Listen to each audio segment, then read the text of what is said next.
believe creative block isn't when you have no ideas. It's when you have so many ideas that they begin to clog the path to your pencil, your voice, your computer, or however you create. I sit at my computer, open my audio software, and just stare. It's the only time a creative person's mind goes completely silent. I like to think I'm a creative type. I'm always thinking about how I can create, and I often wonder, are there people who just don't think this way? Do they lock that side of themselves away? Does everyone have a creative side? So many people fall in love with music, painting, or writing, then jobs take over. They have kids, and pun intended, the music stops. Is that person a creative who simply moved on, or were they never really creative at all? It's kind of an internal crisis. Because I love this. I love writing, making YouTube videos, making music.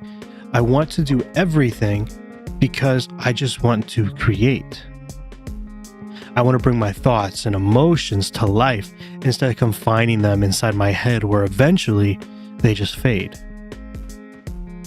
When you post your craft to the world, or in my case, a few people I value very much, it keeps a record of your growth. I'll listen to a song I did 5 years ago. I look back and I cringe at the words I said or the way the track was put together, but that's growth. I'm smart enough to know what I could have done better, and honestly, that's inspiring. It might sound self-absorbed, but I believe there's a place for it. When I'm stuck in a creative block, I listen to those older songs and think, what was I doing back then to create this? But one day that switched. I started listening and thinking, how can I fix these mistakes? Finding the mistakes instead of what you did good. It may beat yourself up at times, but that helps you move on and create better. I was impatient. I wanted to release songs immediately instead of crafting each song. But what I didn't realize was I was crafting my skills.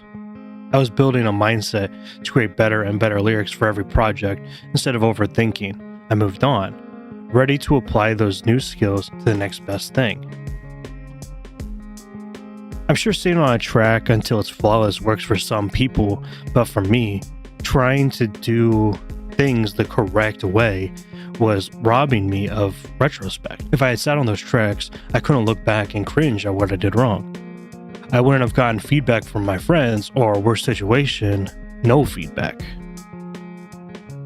But even that lack of feedback didn't hurt because I was already working on what I could have been doing better, and clearly that didn't work.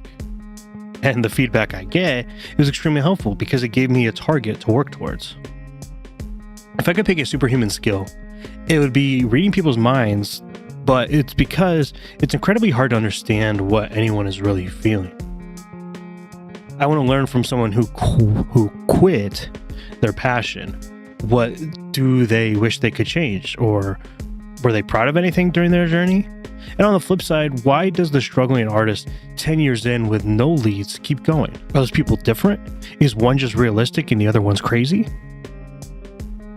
If only I could feel their thoughts and emotions to get to the bottom of this. You probably have no idea who I am, which means I'm obviously in the demographic where this is sort of an internal crisis. And you're right, it is. And you're left in a decision to make. Do I keep going or do you fall in line? Come back to me. Baby, please come back to me, come back to me, come back to me, back to me, baby, please come back to me.